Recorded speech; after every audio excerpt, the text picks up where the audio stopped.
E aí, pessoal, tudo bem? Mais um vídeo de refutação, então, ao publicador do reino. E nesse vídeo eu vou discutir sobre o tema das palavras de Jesus em relação ao escravo fiel e discreto, ou escravo fiel e prudente, ou mesmo o servo fiel e prudente, como também é chamado. Então vamos analisar aqui o vídeo do publicador do reino em partes, porque o vídeo é muito longo e a gente vai focar aqui nos pontos onde há argumentos relevantes. Mateus capítulo 24, versículo 45 a 47. Na nova tradução linguagem de hoje diz: Jesus disse ainda: sabemos que é o empregado fiel e inteligente que o patrão encarrega de tomar conta dos outros empregados, para dar a eles os mantimentos no tempo certo. Feliz aquele empregado que estiver fazendo isso quando o patrão chegar. Eu afirmo a vocês que isto é verdade. O patrão vai colocá-lo como encarregado de toda a sua propriedade. Os tradutores dessa versão bíblica expressaram o óbvio. Aquele escravo já era considerado fiel e confiável para ser escolhido a este posto. Então, aqui eles estão usando a falácia ad nauseam, que é quando a pessoa tenta ganhar no cansaço. Ela repete várias vezes o argumento que já foi refutado, na expectativa de que se ela continuar repetindo o argumento, as pessoas vão se convencer pela repetição e não pela veracidade do argumento. Pois bem, esse argumento é falso. E é falso por quê? Porque o sentido da ilustração não é e não está nas razões pelas quais aquele escravo, aquele empregado, foi convocado pelo amo para dar comida literal aos seus co-escravos. A ilustração não trata disso. O erro que o publicador do reino está cometendo é o seguinte: ele está saindo da ilustração, ele está saindo do propósito da ilustração e tratando de pontos que a ilustração não trata. A ilustração do escravo, do empregado aqui, vou chamar do escravo fiel, tá? Não trata dos motivos pelos quais aquele servo, aquele empregado foi convocado pelo amo para tal função. Isso está fora do espectro da ilustração. Eu não sei como eu poderia ser mais específico, mais claro nisso. Publicador do reino, isso que tu está falando, meu irmão, está fora do espectro da ilustração, cara. Eu vou deixar minha refutação completa a esse argumento aqui no card, aqui em cima, e você pode clicar e assistir depois. Mas o ponto é, a ilustração do escravo não trata dos motivos, das razões, das causas que levaram o amo da ilustração a convocar aquele escravo para dar comida literal na hora certa. Isso está fora do espectro da ilustração. E eu tinha dito que eu não sei como eu poderia ser mais claro nisso. Mas eu vou tentar fazer uma explicação adicional aqui que talvez algumas pessoas entendam. Vamos pegar uma ilustração, por exemplo, das 10 virgens, 5 sábias e 5 tolas. Essa ilustração está no Evangelho de Mateus, capítulo 25, dos versículos 1 até o versículo 12. Se você conhece a ilustração já, então vamos direto ao ponto. Se você não conhece a ilustração, por favor, pause esse vídeo e leia antes de você prosseguir com o vídeo, tá bom? Tá, eu pergunto, o que é que levou o noivo, ou sabe-se lá quem aqui, a escolher essas 5 virgens como esse cortejo aqui para um noivo nesta festa de casamento? Se você conhece a ilustração, você vai dizer, a ilustração não trata disso. Isso não tem nada a ver com a ilustração. De fato, é exatamente isso que o publicador do reino está fazendo com o escravo fiel. Ele está saindo do espectro da ilustração, ele está dando um passo para trás da ilustração e tratando de pontos que a ilustração não trata, gente. Isso aqui é como você está jogando futebol, aí o cara deu um chute para escanteio, sabe? O publicador do reino deu um chute para Marte. Ele saiu, assim, totalmente do espectro da ilustração para tentar defender uma doutrina, cara. A ilustração não trata disso, não é este o sentido da ilustração e eu não vou mais falar nesse assunto. Recomendo aos opositores mais histéricos divulgarem uma campanha para enviar cartinhas para a Sociedade Bíblica do Brasil, dizendo que os tradutores interpretaram errado esses versículos. Tá, ele está tentando me atacar aqui. Esse é um ataque pessoal. Pois bem, então a resposta para isso que eu dou é o seguinte: isso não tem nada a ver com a tradução das palavras. O ponto aqui é que o publicador do reino não entendeu o meu argumento. Mas isso acontece porque ele está cegado. E não adianta insistir com uma pessoa assim para que ela raciocine, ela não vai raciocinar. O que determina se a pessoa é capaz de entender algo é se ela está disposta mentalmente a analisar o que o outro está dizendo. Visivelmente não é o caso aqui do canal Publicador do Reino. Mas isso não significa que ele seja burro. Ele só está dormindo ainda e não está pronto para acordar. Uma hora ele vai acordar. Mas vamos ignorar esse ataque pessoal e vamos seguir em diante. Se o empregado pode se tornar infiel, era porque ele já era fiel antes. Pois bem, então quem assistiu meu vídeo já entendeu que o publicador do reino aqui não está entendendo o argumento. Pela última vez, eu não repito mais isso, tá? As razões pelas quais o escravo foi escolhido para dar alimento no tempo apropriado aos seus co-escravos não faz parte do espectro da ilustração. Não faz parte do espectro da ilustração. Isso está cronologicamente fora do espectro da ilustração. Se você não entendeu isso, tem que pegar um gato morto, dar com um gato morto na tua cabeça, até o gato começar a miar. E isso é provado pelo uso do termo mordomo no relato paralelo de Lucas.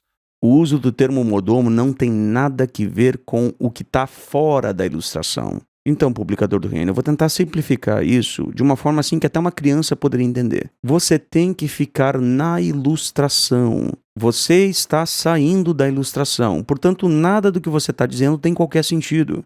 E até agora não ouvi nenhuma refutação a isso ainda.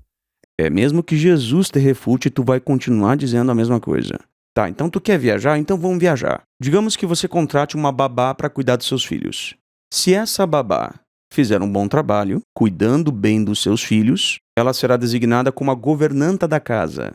Evidentemente, para contratar uma pessoa para cuidar de seus filhos, você talvez pegue uma indicação, pegue uma referência no currículo, ou ligue para um conhecido, ou sabe sei lá o que. Você vai tentar achar alguma referência em relação ao passado daquela babá para saber se ela tem alguma confiança, certo? Mas isso na vida real. Agora, se eu vou fazer uma ilustração, quando eu estou usando esse exemplo para fazer uma ilustração, que é o caso de Jesus, o que aconteceu antes não interessa. Entendeu, meu filho? Não interessa. Tira isso da tua cachola. Apaga isso do teu cérebro. A ilustração começa no ponto que o escravo é contratado e termina no momento em que o dono da casa, o amo, retorna. Este é o espectro da ilustração. O que aconteceu antes e o que vai acontecer depois da ilustração, tu tira e enfia no teu bolso, porque não interessa. Ficou claro isso, publicador do reino? Ficou claro isso? Porque se não ficou claro, cara, tem que pegar um gato morto e dar na tua cabeça com um gato morto até o gato miar. Porque não é possível que tu não tenhas entendido isso. Tu tem problema, cara. É bom destacar que o significado moral da ilustração é de manter prontidão. Isso é inegável. Ufa, pelo menos isso tu admitiu. O gato morto começou a miar. Vamos ver agora se o gato ressuscita de vez ou se ele morre de novo. Mas o vídeo de hoje vai justamente provar que a ilustração tem um significado ainda mais amplo. Fique conosco até o final, porque o vídeo vai ficar cada vez melhor.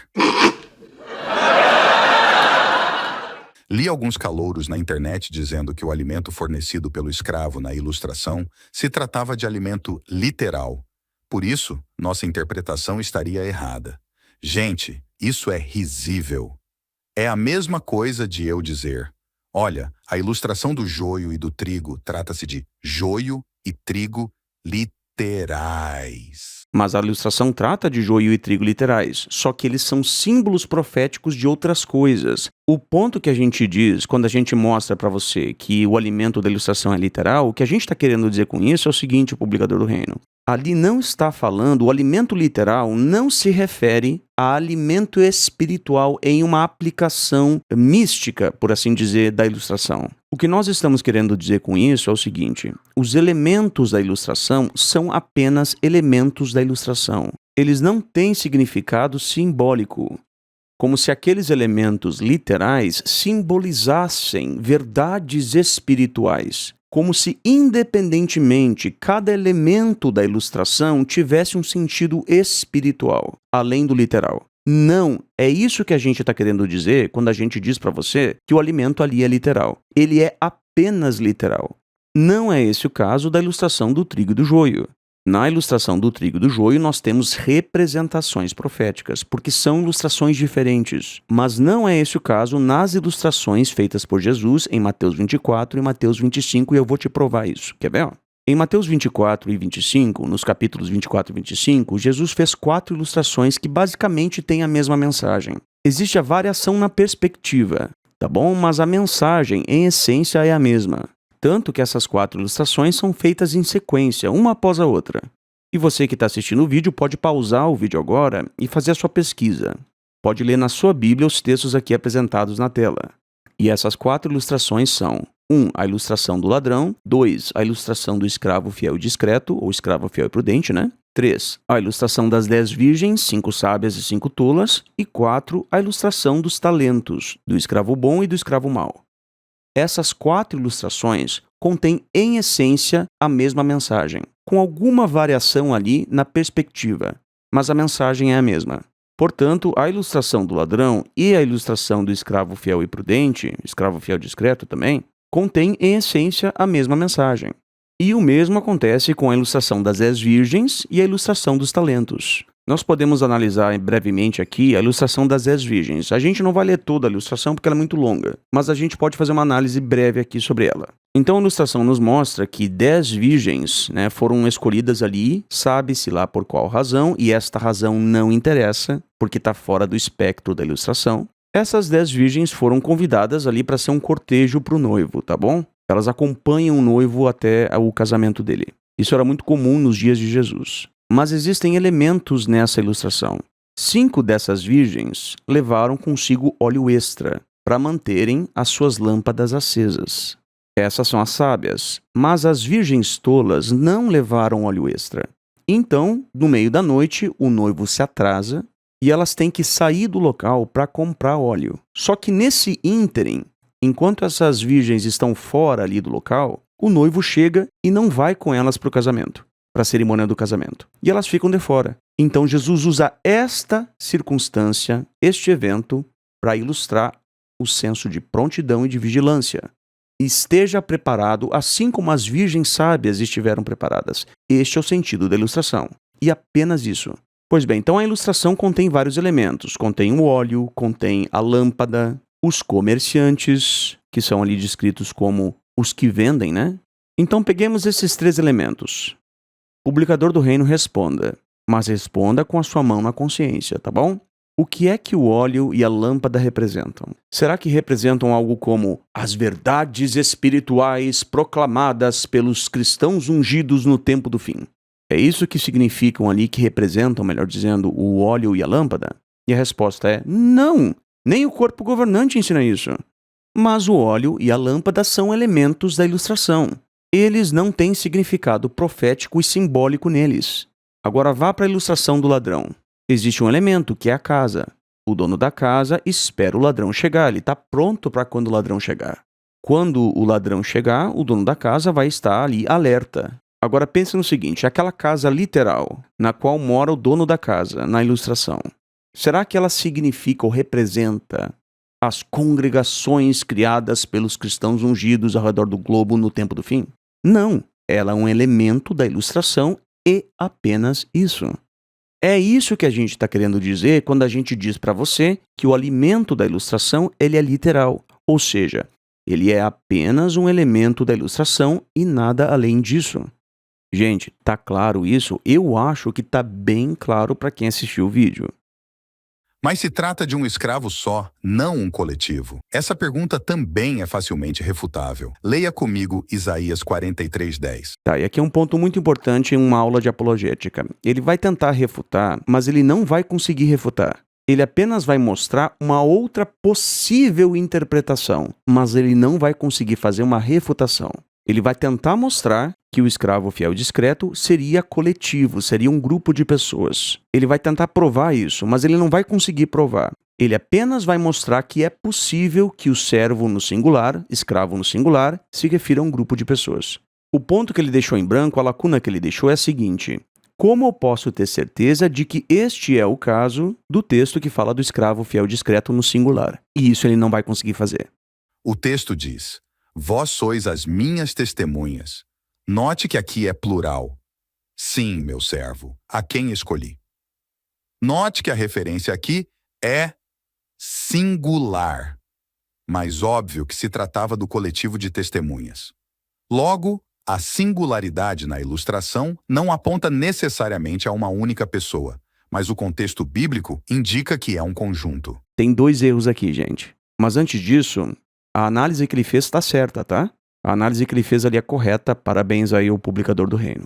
Mas o problema que eu vejo é que não há conexão entre Isaías 43:10 e a ilustração do escravo fiel e discreto. Sim, a análise que o publicador do reino fez é correta, até aqui tudo bem, mas essa conexão entre Isaías 43:10 e a ilustração do escravo fiel e discreto Quem faz essa conexão não é a Bíblia, mas é o publicador do reino. E aqui ele está adicionando uma interpretação, tá certo? Esse é o primeiro erro. E o segundo erro é que se nós fizermos essa conexão que o publicador do reino está fazendo, você vai ter que chegar à conclusão de que o escravo fiel e discreto não é só o corpo governante, mas é todas as testemunhas de Jeová. Porque o texto de Isaías 43:10, citado pelo publicador do reino, não se aplica só ao corpo governante, nem só aos cristãos ungidos. Se aplica a todas as testemunhas de Jeová. Portanto, nesse argumento, nós teríamos que dizer que cada testemunha de Jeová é o escravo fiel e discreto. Ou faz parte, melhor dizendo, do escravo fiel e prudente. Que era, adivinha, o entendimento do Russell e dos estudantes da Bíblia em 1927. E eles usavam justamente este texto para provar que o escravo fiel e discreto não era uma elite intelectual dentro da igreja, mas era toda a igreja, toda a congregação. E, gente, eu não concordo com esse entendimento que os estudantes da Bíblia tinham, mas eu não vejo o problema nele. Se a organização hoje ensinasse isso que os estudantes da Bíblia ensinaram lá em 1927, que é basicamente o que sugere ali o texto de Isaías 43:10, se o corpo governante mudasse hoje esse entendimento, eu me calaria. Eu não entendo que seja este o sentido do texto, mas eu não vejo problema nessa interpretação. O problema existe em dizer que o corpo governante apenas é fiel e discreto. Aí é que mora o problema, porque isso é clericalismo. Isso é heresia e sectarismo e é pecado de desassociação.